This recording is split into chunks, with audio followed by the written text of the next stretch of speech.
समय ना समस्ते चाहती यथाशीघ्र कार्य किभଳି सरिबा एवं कार्यक्षेत्र किभଳି भाव टिके शांति पाइबा। ठीक से भली आज आमे अलंकार शास्त्र संपर्क रे आलोचना करिया। आज इरो क्लास होचे जे गोटे वाक्य गोटे मार्क एही आधार रे आमे अलंकार शास्त्र आलोचना करिबा। नंबर 1 अलंकार कौन मन रख काव्य बा साहित्य को सरस सुंदर श्रुति मधुर करबा पई जो सौंदर्य बोधक उपादान आवश्यक ताको अलंकार कहा जाए। नंबर 2 अलंकार कौन कौन शब्दालंकार एवं अर्थालंकार। शब्दालंकार कौन शब्द को सरस सुंदर श्रुति मधुर करबा पई जो सौंदर्य बोधक उपादान आवश्यक ताको शब्दालंकार कहा जाए। अर्थालंकार कौन अर्थ को सुंदर और श्रुति मधुर करबा पई जो सब सौंदर्य बोधक उपादान आवश्यक ताको अर्थालंकार कहा जाए। शब्दालंकार गुड़िक कौन कौन मन रख शब्दालंकार गुड़िक हेउछि अनुप्रास जमक श्लेष वकृति एवं पुनरुक्ति पदाभ्यास। पुनरुक्ति पदाभ्यास। अर्थालंकार गुड़िक कौन कौन उपमा उत्प्रेक्ष्य व्यतिरेक अतिशयोक्ति शुभभक्ति विभावना काव्यलिंग संकर ससृष्टि इत्यादि एई अर्थालंकार को बहु भाग में विभक्त करा जाय छै।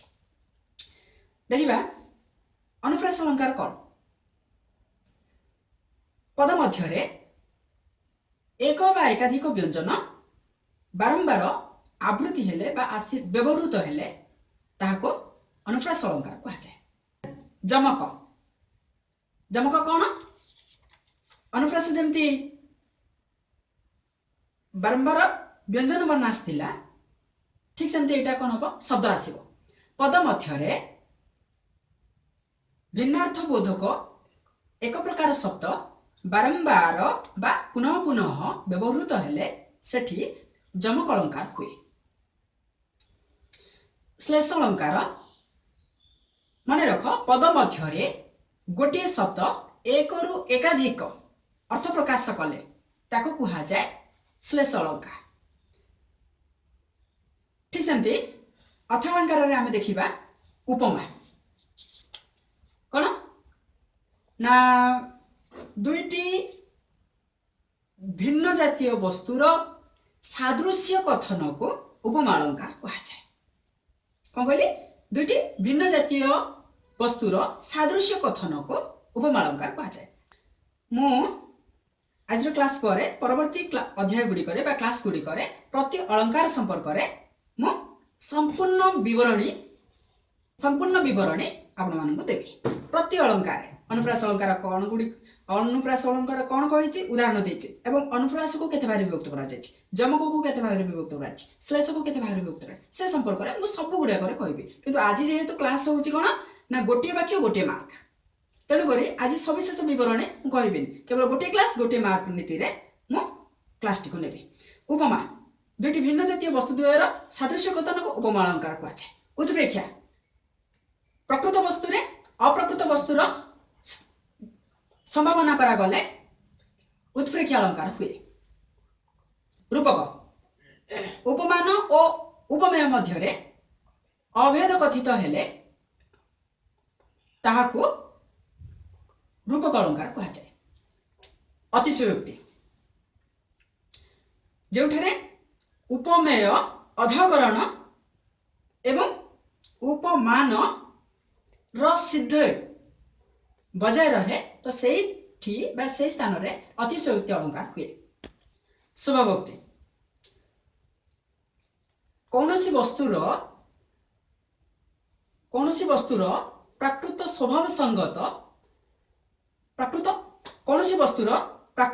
संगत चमत्कार वर्णना हेले सेठारे शुभभक्ति अलंकार हुए।